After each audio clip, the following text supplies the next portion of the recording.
Do you worry about things which can go wrong in your life? Do you worry about your future and waste time? Or do you find yourself in a state where you wanted to do something and because of your worries you are unable to do it? If so, stay tuned. Today we are going to see what is anxiety and how we can deal with anxiety. This is Hari here and you are watching Coach to Clarity.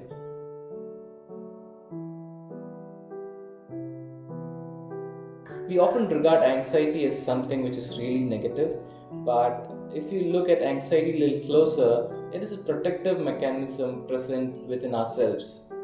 It really helps us to keep us away from the potential threats. To understand this, let's take two scenarios and see how anxiety works.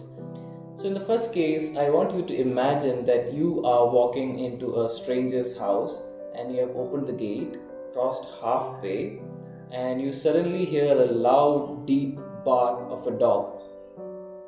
Needless to tell you that you will immediately stop, your blood pressure will shoot up, you will get some sort of warmth within your body, your entire blood flow will be concentrated to your muscles of your hands and your legs. You will completely go numb for a while and you will be all ready for two things, which will be either a fight or a flight. And in most of the cases, when it's a dog, you know what you're going to do. It's a flight. You will run for your life and you will try and get an escape.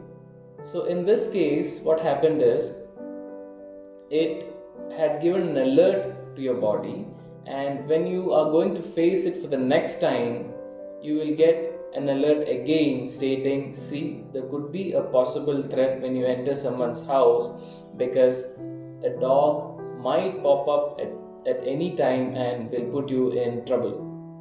So, this works as a protective mechanism and helps us from getting into such situations later. Now, we will see how anxiety works against us. Think of a student who is going to deliver his or her examination. He or she is a great student, he or she learns really well in class, but when they are about to give their examinations, they kind of get disconnected with whatever they have learned. They'll keep worrying about what their results is going to be. They'll keep worrying about what all questions might come, whether they will be able to answer the question or not. And they'll also think about the end result of the examination, whether they will be able to score a great mark or not. So this keeps them worrying and let them not perform really well in the examinations. So in this case, it worked as negative, and in the earlier case, it worked as a positive protective mechanism. People develop anxiety in different contexts. If for some, if it's examination, for rest of the few, it could be climbing heights. For another few, it could be driving car through a busy street. For rest, it could be stage fright.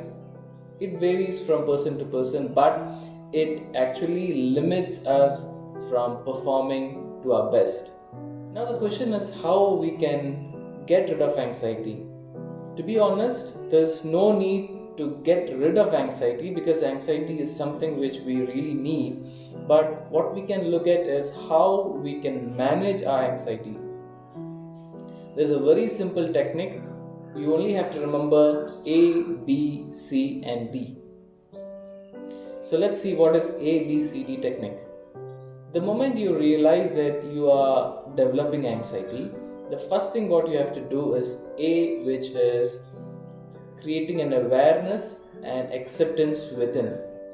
You need to be aware that yes, this is happening with you, and you need to accept the situation that it is fine to be a little worried or it is fine to be a little tense.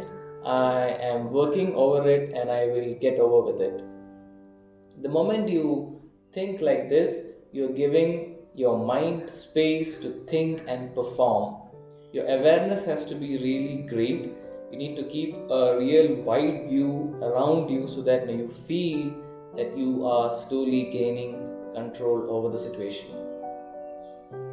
Next is B, which is to concentrate on your breath. Breath is something which is really, really important. If you look at people in the first scenario where a dog was chasing a person, you will find your heartbeat really high and your breath levels really on a higher side. That's because your body needs energy, and for that, you need an extra reserve of oxygen within, and your entire body will be supercharged. At this particular point, your autonomous nervous system takes in charge, and your real conscious mind will subside. So, in order to control that, you need to lower your breath levels and get back to normalcy. And in the second case, where a person is a little depressed or a little low, what happens is he or she forgets to breathe. When he or she forgets to breathe, they kind of become a little low and feel sad. That's why you will find most of the people who get out of this depression or that sad mood, they'll immediately take a deep breath and make a noise like, and then they come out. So it's very important for you to just concentrate on your breath levels and bring it back to normalcy. Once your breath is in normal and once you are aware about the situation and you accept yourself, next is C, which is to concentrate on your internal conversations. Those small little voice that happens deep within. If you will concentrate at that very particular moment, you will find that everything what you tell yourself would be negative. Make sure you do not tell anything negative about you at that particular time. Make sure that you tell something positive and remind yourself about some situation where you were feeling really charged and you were really confident, so that you can get over with that feeling. Once you do all of this, the final step is D, which is just go and do it. The more you face your fear, the more you conquer your fear. The more you get away from it, the more the fear is going to conquer you. See guys, if you will conquer your fear this time, it will give you a support mechanism deep inside to conquer your fear next time. Because our brain has an ability which is called neuroplasticity, which helps us really create new neural pathways for us to think. We might have been used to the old patterns of thinking, but when we try and give a new pattern, the brain can develop a stronger path this way to think in a better way. So make sure whenever you are facing anxiety, just go and do what you fear doing. Remember, all of these are not a real quick fix. It takes time and it takes your practice. So make sure you practice and make your life stress-free and an anxiety-free one. I wish you all the best and see you soon in another video.